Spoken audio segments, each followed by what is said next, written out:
Welcome to my next Better Call Saul Season 1 episode review video. Before I get into that, though, pretty important, if you weren't caught up to the point where I am in rewatching or watching Better Call Saul, or you're just not entirely sure, then you definitely need to take the initiative and pay attention to the episode's title, which of course I'll mention, as well as put in the description. If that happens to be the case, you find that you're not caught up, it would be my recommendation that you don't watch this video any further to avoid any potential spoilers.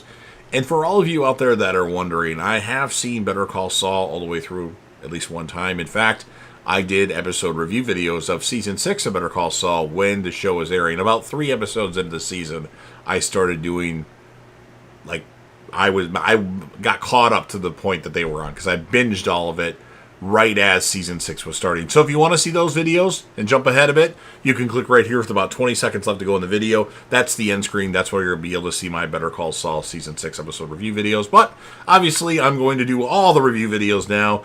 And I'll even do reviews of Season 6 again, just because, it would be more fresh in my head.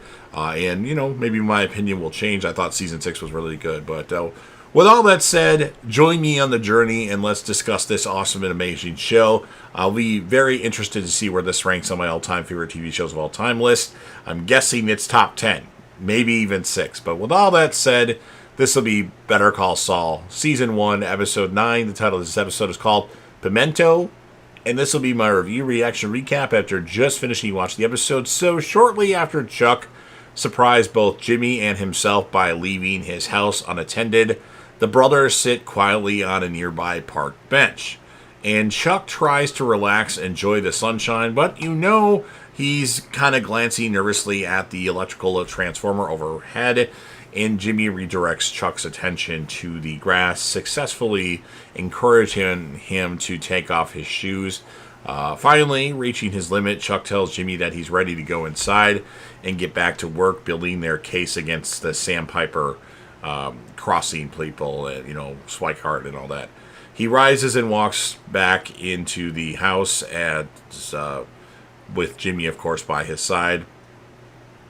In Stacy's backyard, she and Mike watch Kaylee Ermintrout play with the adopted dog that Mike wishes to give Kaylee.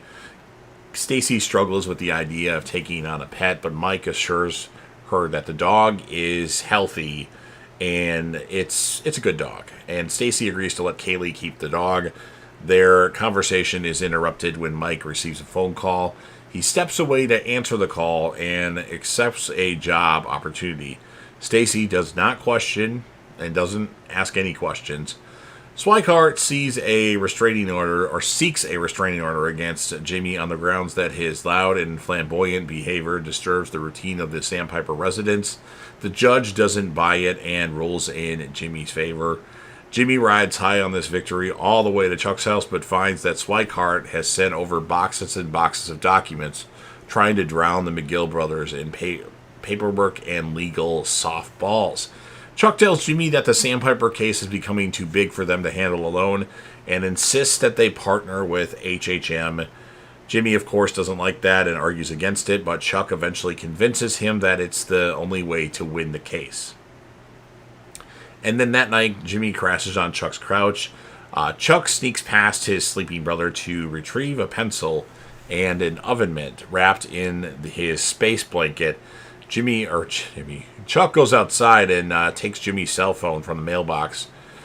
He's kind of in pain doing this, but he turns it on and uses the eraser end of the pencil to dial and call someone. So Chuck wants to make a call in the middle of the night. Mike waits in a parking lot garage with 2 thugs, a large man and another man, one of whom was played by Stephen Ogg, who was in what game is it now? I'm drawing a blank on the game, but he was, of course, one of his minor roles was Simon in The Walking Dead at Season 6 and Season 7 of The Walking Dead. He might have been in Season 8 as well, and he was actually in an episode of Walking Dead Dead City. But anyway, the men have been hired by Caldera to provide protection for a new client who is in his first drug deal. This man is an interesting character. As they wait for the new guy, the character that plays Stephen Ogg gives Mike a once over and asks what type of gun he's packing, and Mike casually nods to the paper bag sitting on a nearby bench. He packed a pimento sandwich, and the other guy thinks that Mike's kidding and presses him, but Mike stands firm. He didn't bring a gun. The employer drives up in a minivan and steps out and introduces himself as Price. And then Stephen Ock's character tells him that Mike is dead weight because he didn't bring a weapon, and Mike responds that if he needs one, he'll take one of his, and he dares him, so Mike take it from him. So he, when he points the gun at Mike, Mike asks him to make it not so easy, and he disarms him, and then this man lunges forward, but Mike, gets him down with a single shot to the throat and disposes of all his weapons. And then the other larger man just kind of runs off, and because he's like, oh, this old guy can kick my ass.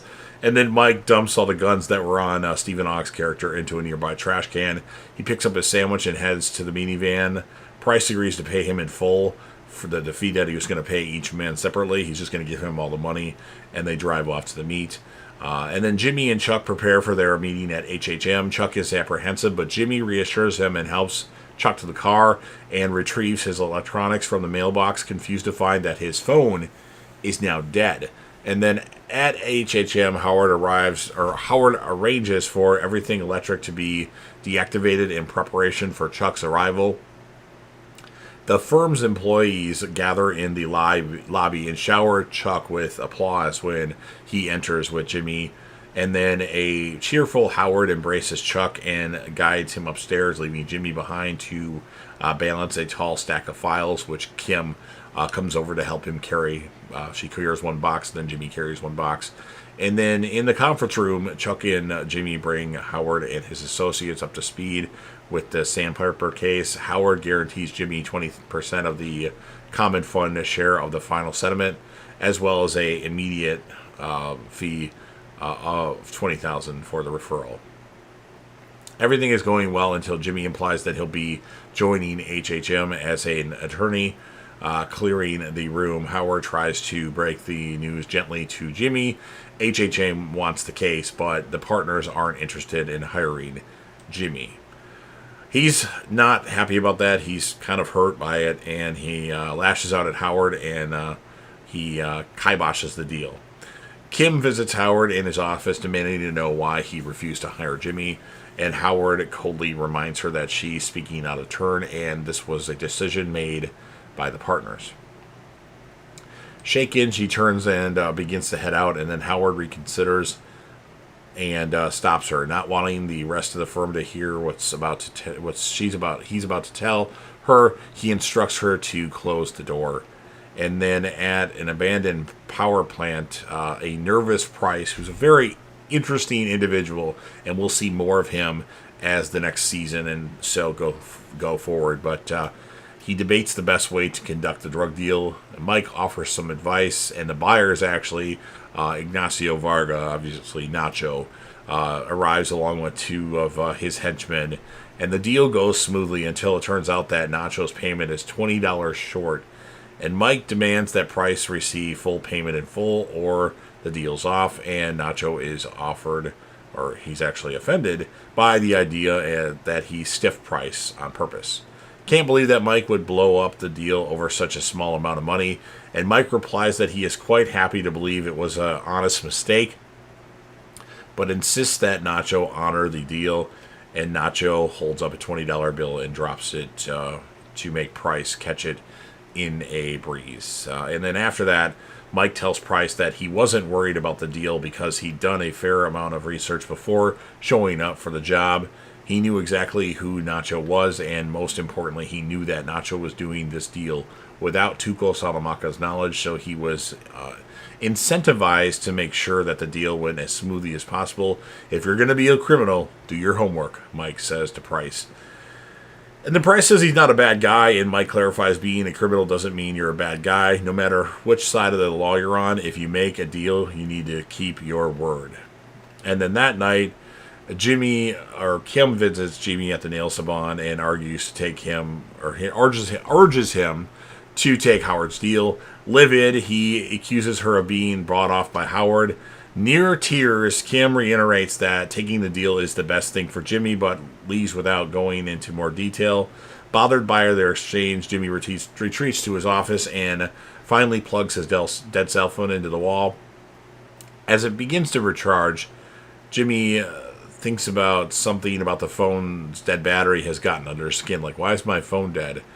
And then the next morning, Jimmy visits Chuck and tells him he's going to give the Sandpiper case to HHM. Chuck agrees that this is the best and offers to put a good word in with Howard. And then Jimmy points out that Chuck could threaten to leave the firm with this way the staff applauded his arrival, and there's no way the partners would risk his return. And then when Chuck hesitates, Jimmy reveals that he already knows that Chuck is not remotely interested in bringing Jimmy into HHM, since he always turns off his phone when he puts it in Chuck's mailbox. He became suspicious when he found the battery dead.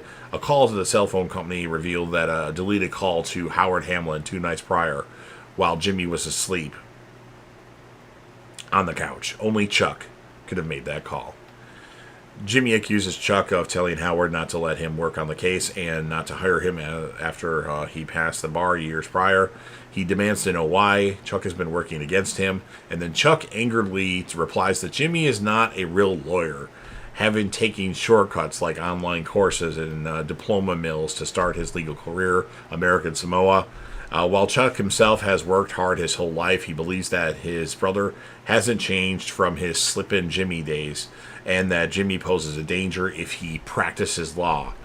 Realizing what his brother really thinks of him, Jimmy explains that he's brought over enough supplies to last Chuck a few days. After that, Chuck will have to fend for himself.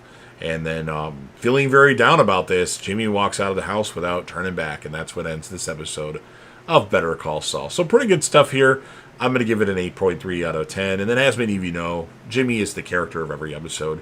But I always give a secondary character, like who's the next best character. And in this one, I'm going to have to give it to Chuck, because Chuck left the house. He went to HHM, got that standing ovation, and he conspired to not have Jimmy be a partner at HHM. So you've heard everything that I have to say. Now it's your turn. If you're a fan of Better Call Saul, Breaking Bad, or even El Camino, a Breaking Bad movie, and you want to help me out with the YouTube algorithm, please consider smashing the like button, share the video with a friend, put this video on any one of your social media platforms.